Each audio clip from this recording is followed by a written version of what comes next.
To travel between Indiana and Kentucky requires a bridge. In the Louisville area, there's the George Rogers Clark Bridge,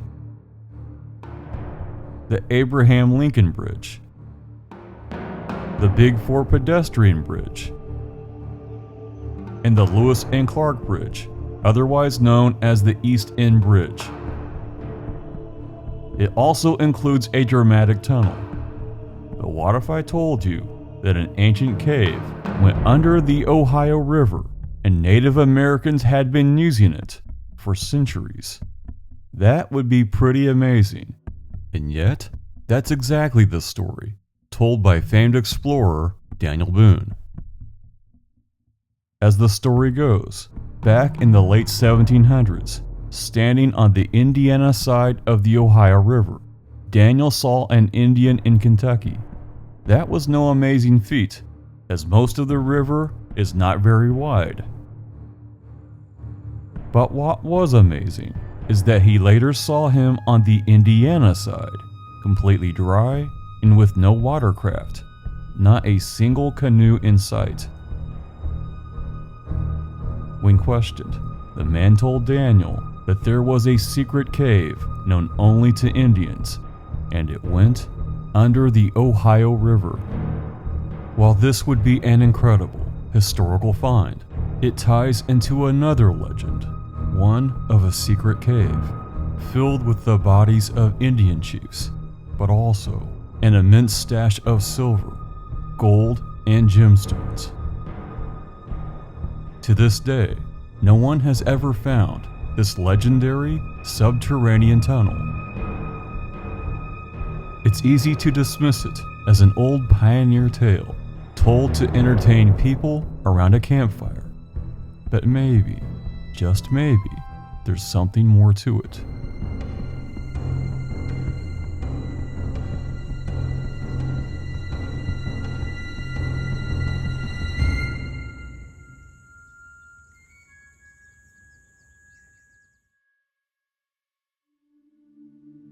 It's no secret that southern Indiana has thousands of caves.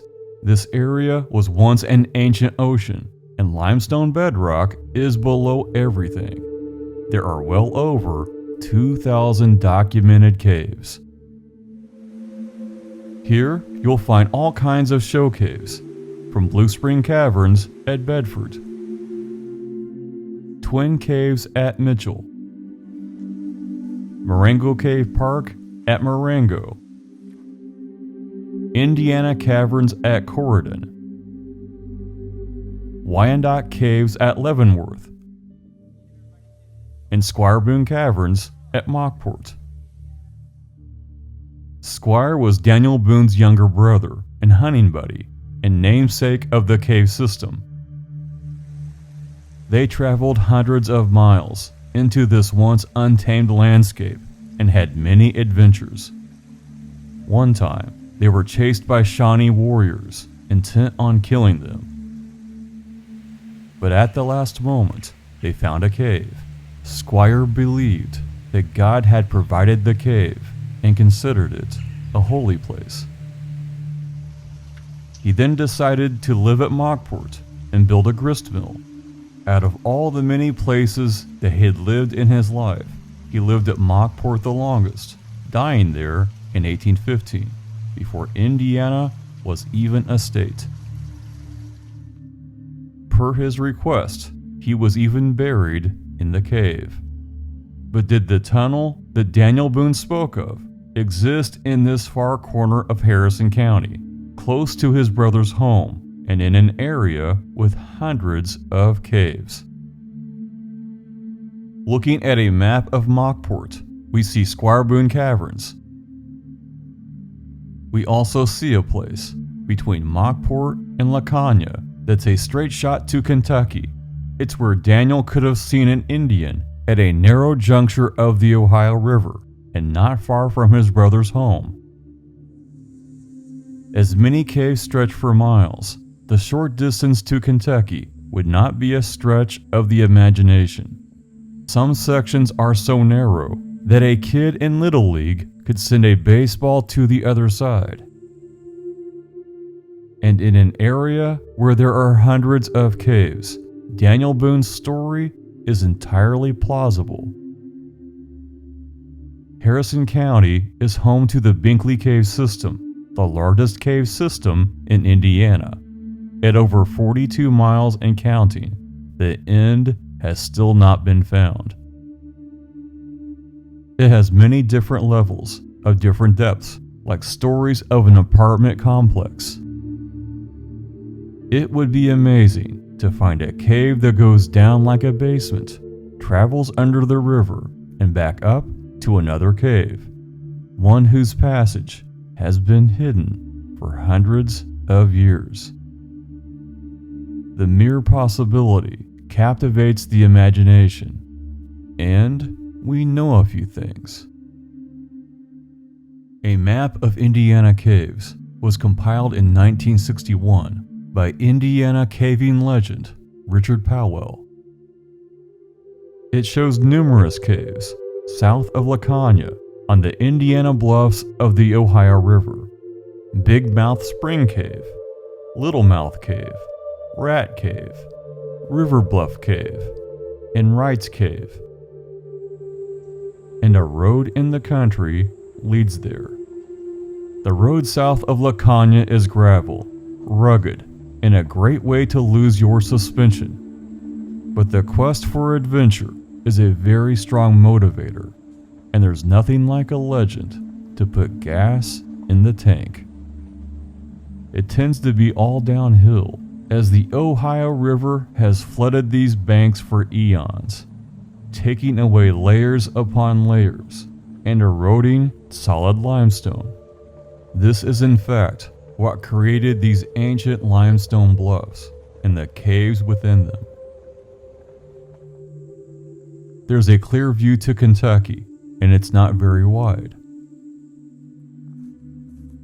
A walk into the woods leads to a surprisingly high bluff of limestone that faces the Ohio River. The caves that Richard Powell spoke of are here. While some caves are easy to spot, others are very well hidden. This is not an ordinary tree. It was bent a long time ago, when it was just a sapling. Folklore says the Indians bent saplings as markers for others to follow. And this, if it is one, is right in front of a cave. One of the larger ones. All of these caves have been explored, and a passage to Kentucky has never been found. Though just like the Binkley Cave system, there is still much we've yet to explore. Some dead ends may actually go somewhere, or be disguised on purpose. The question is, are there caves on the opposite side of the river that could possibly connect? The answer is yes.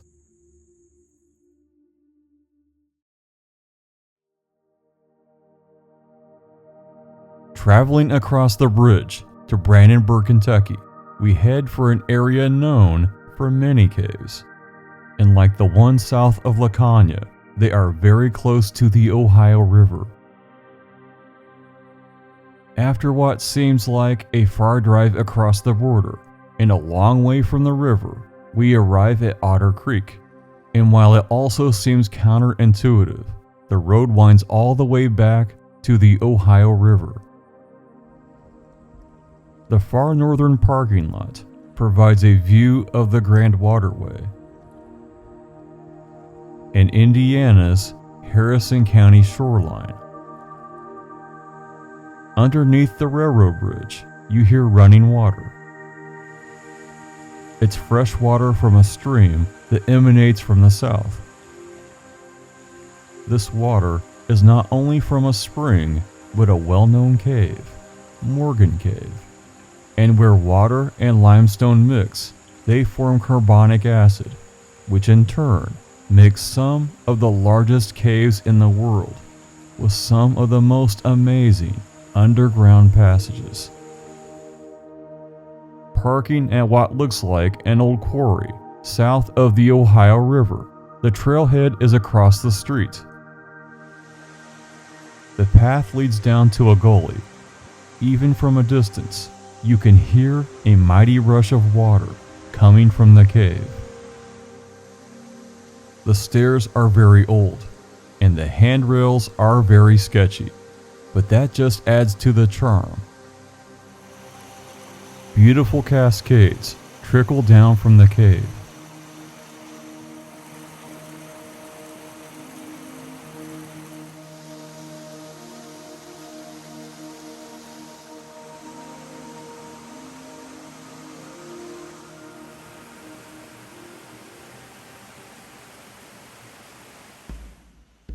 The cave was named after Confederate General John Hunt Morgan.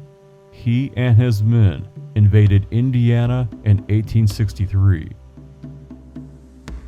Local stories say that he and his men hid here before launching the assault. Today, the cave entrance is barred. The reason given is that endangered bats live here.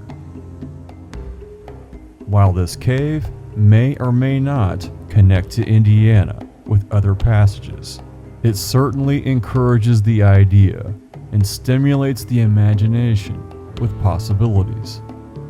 Water continues to flow and cut unknown, hidden places. Just around the corner, the cave turns into darkness and many tantalizing secrets. The GPS coordinates are well within range for connecting to Harrison County, Indiana. Some have suggested that Morgan Cave connects to nearby Daniel Boone Cave that's even closer to the Ohio River. The opening of this exotic cave is high above the rock face. To reach it would require rock climbing equipment. And with a waterfall, it opens up the possibility of countless deep passages cut by carbonic acid. And staring into the darkened, mysterious abyss, we realize that some secrets refuse to be told.